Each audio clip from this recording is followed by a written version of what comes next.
Mimi nani? Unaona nitasimama? Yes. Nimesimama kama yeye. Rais mmoja na mafundisho ya kibodi gani?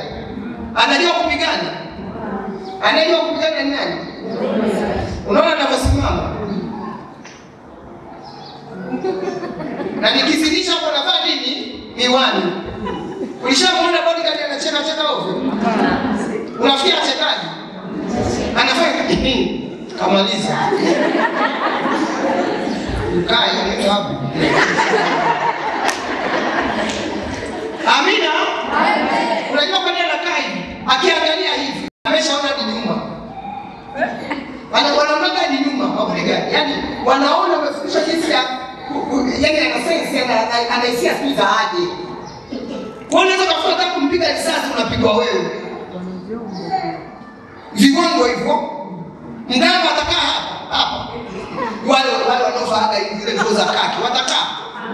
Kwa nini wasikae na virungu? Kwa sababu watu matatizo wanalia kwanza wao. Kwanza rais akija kuangalia nyuma atakuta mtu hayupo. Halafu huyu komando huyu amejitoa tayari muhanga kwamba rais hawezi akafa kabla mimi sijafa.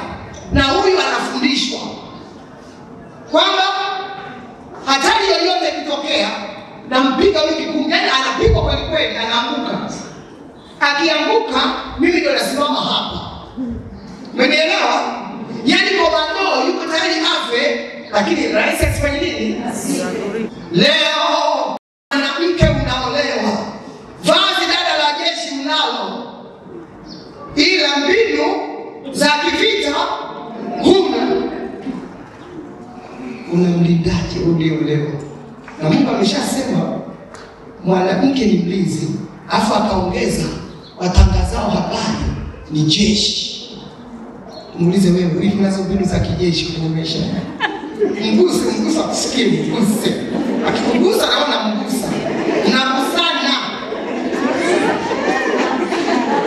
Kwa baba hata hawajafikia vyeo vya mgambo. Kweli si kweli?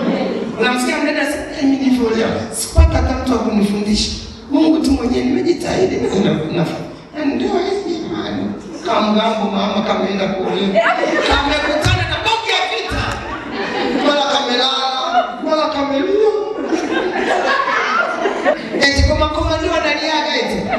Wewe sasa unaona komando analia. Kwanza hafai sana, anafaa kiraia. Anaambia mtu anamuua hapo usikie hata kelele. Kisha potea. Na shangaa mzoga wenu hapo mnabeba. Kauliwa na nani? Komando. Sasa mama mgambo ndio tumejazana kwenye ndoa. Afu wanaume walivyochoka sasa. Wanaume wanachokaga na machozi. Kwa sababu hawajui kinachokuliza. Wewe unaona unalia afu sasa unalia nini? Karudi saa 6 hivyo. Hapo bado hajakosea.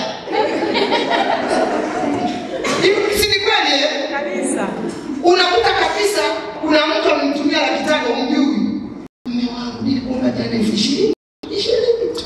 Ukaninyima. Lakini kweli umetuma 500 kwa mtu msipinani, sio Adija, sio Joyce Finani. Sio mimi. Mtu mabatiza kabisa ni yeye, na jina ni yeye. Hawakubali. Mgambo sasa tamu. Ila ndoa hizi kwa kweli iko sababu watafanyaje? Iko sababu Mungu atanilipia. Mungu ananipanga madeni ya hizo.